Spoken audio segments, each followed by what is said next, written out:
Kill Train 3 recap, Mommy issues and mayhem. Smiling face with horns inside the train, chaos reigns. Passengers, bound and terrified, watch as a pool of blood spreads beneath lifeless bodies. What's out there? One whispers, fear choking their voice. Another shouts over the din, come on, everyone, get out of sight before someone else gets. But her words are cut short, lost in the rising panic. Do what? A woman cries, clutching her ears. I can't hear you. Another shot rings out, PK, as blood splatters across the face of a screaming woman. Fuck, what keeps doing that? Another yells, clutching her head in panic. The blonde from before squints, trying to make sense of the darkness. Hang on, my eyes are starting to adjust, she mutters. A strange figure emerges into view. A man in a red and blue suit and a cowboy hat, standing amongst the tied-up passengers and the bloodied corpses. A man states that, okay, we've got a gunman in the rear of the train, and 9 or so passengers still alive and tied up on the seats. What's he doing with them? The blonde says. I have no idea. The cowboy fires his gun point-blank at the head of one of the tied-up passengers, and then another. The tied-up passengers scream, no, no, no. And damn it, please, stop fucking with us. The cowboy states to the man that he shoots, good luck to you, son. PAKs echo in the confined space as the cowboy continues his deadly work. Oh my God, Corwin, he's killing them one by one, making the other watch. A horrified woman gasps. Sick bastard. The blonde, Corwin, addresses the other passengers. What do we do? She says. This might sound crazy, but I feel like our best shot here is for all of us to attack at once and overtake the shooter. Someone says, Jesus. The woman with blue hair states, anything else, and he'll just pick us off one after the other. Agreed, replies Corwin. She then says, okay, everyone wait for my signal and then we. A series of flashbacks show Corwin, also known as Vanessa, in various interviews. One man tells her, listen, Vanessa, I totally recommended you for the staff position. But then he follows this with, but if they hire you, I did not know you were pregnant, got it? Vanessa replies quietly, oh. Yeah, right, of course. Another man tells her, your resume is very impressive, Vanessa, but do you have access to childcare? A woman states, I know you have obligations at home, Vanessa, but if you want to stand out around here, you have got to stay late sometimes. A man says, so excited to be representing you. Just a tip, you're kinda pretty, so just be sure not to dress up too much when we send you on meetings with female executives. We wouldn't want them to be intimidated. A woman remarks, oh my God, Vanessa, you're such a hustler. If I didn't know better, I'd never think you even had a kid. The flashbacks end as the present returns. Someone asks Vanessa, yes, my mother helps with my daughter.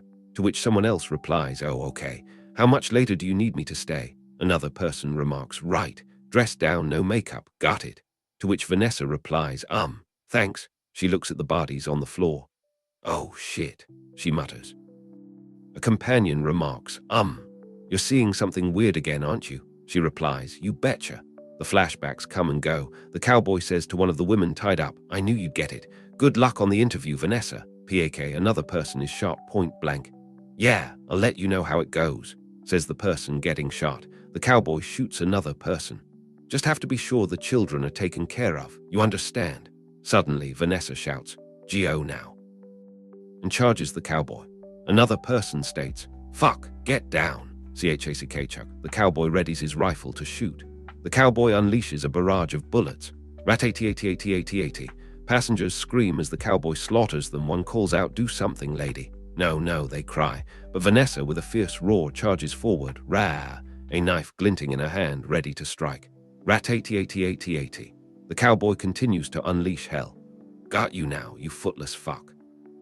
Someone shoots and kills the cowboy, leaving him footless and weaponless. The hooded man turns his head and states, the hell are you? Vanessa then shoots the man's eye out as another flashback with a man saying, you are so sensitive, Vanessa. Can you ask your parents for money? Comes to mind. The group of survivors discuss their situation. Ready for the next car? Someone asks. To which a survivor states, to think I went from seeing 0 brains to all the brains. Vanessa heads towards the next car and states, I don't know if I can do this. Another survivor asks, the fuck she say? Another urges, hang on, guys, just give us a minute. The woman states, Vanessa, hey, what's going on? Vanessa then replies, I don't know, I think I'm having some sort of psychotic break. It's like, all these things that happened over the years, the things I told myself didn't hurt, they did. A lot. And now, they're all coming back like they're trying to get me. One of the survivors states, when you said you've been under it for a while, you meant for a while, didn't you?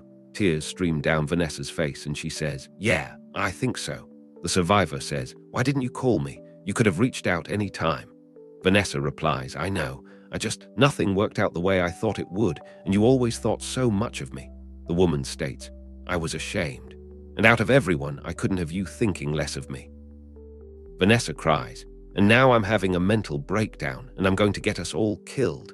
The survivor remarks, no, you're not. You're going to use it. The man states, whatever is happening to you, it's fuel, okay? It's going to get us off this train, and I'm going to be right by your side to make sure of it. I believe in you, Vanessa. Doesn't matter if you're the mayor of New York City or scraping gum off the sidewalk. I know who you are, Vanessa, who you really are. And I will always, always believe in you. The flashback fades as she stands at the door to the next car. Someone asks her now, what do you see? She replies, nothing. The survivors approach the next train car. You've gotten us this far. Let me take the lead on this one, the hooded man says. Vanessa, covered in blood, prepares herself. Splatters of blood fall to the floor.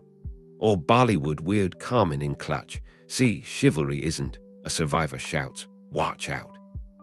There's a hole in the train floor. Down below, a dark chasm awaits. I didn't mean to. Please don't be mad at me, a voice whispers from the darkness. The flashback returns as the little girl says, just talk to me, please. Please don't close the door. A woman says, what is it now? It's me, more me, but young this time. The same little girl says, just don't be mad at me. A young woman shouts, I'm not talking back, will you just listen? A young woman screams, I'm sorry, okay? Whatever I did, I'm sorry. Vanessa descends into a nightmare. Visions of her younger selves surround her, their voices a cacophony of torment. I didn't mean to, I just opened the door. A young Vanessa says, why do you hate me? Her younger selves plead with her, hug me. So much pain, she caused so much pain. Another one yells, stop it, you're overreacting like you always do. Always with the dramatics, what's wrong with you? Vanessa cries, calm down. This is too much, do you understand me? The survivors shout, you're too much, oh my fucking God. One of them says to her, Vanessa, I think you better open your eyes now. Another survivor says, Vanessa. The hellish dreamscape intensifies as multiple versions of Vanessa crowd around. They scream and cry, and the older Vanessa covers her ears. An older woman yells with anger, just shut UP, shut UP, shut UP. The survivors are now at the edge of the hole in the floor of the train car, with the darkness below. In the midst of the chaos, the scene shifts and Vanessa stands near a man holding a decapitated head in front of a pile of bodies. She tells him, it's okay, Mama, I know you didn't mean to. You did the best you could, I know that. You didn't have it easy either. The man replies, it's not your fault, I love you. The flashback returns and Vanessa says, you hear me. I love you and I forgive you for everything. As the flashback ends, she's seen hugging the man in front of the pile of dead bodies, both her and him in tears. As Vanessa embraces the man who resembles her father, the other survivors look on with a mixture of concern and confusion. The fuck is this now? One wonders aloud. Vanessa's expression hardens, a flicker of resolve in her eyes. But I'm done dealing with your bullshit, she says, pushing the man, her mama, into the gaping hole. As he falls, he lets out a final, anguished cry. The vision of her mother falls. The woman that says yes. The tension breaks as Vanessa is seen hugging two of the other survivors. Other survivors stand off to the side. Vanessa the Great. Vanessa the goddamn great. What I tell ya, one says, clapping her on the back. She hugs her allies even tighter and says, I did. I'm doing it, Corwin. I can get us off this kill train. I can do it. Someone replies, damn right you can. You're just as crazy as the motherfuckers killing people out here. Another survivor affirms, but we got your back, baby. The kill train is seen speeding off. Just 2 more cars to go, a voice says. Thanks for tuning in.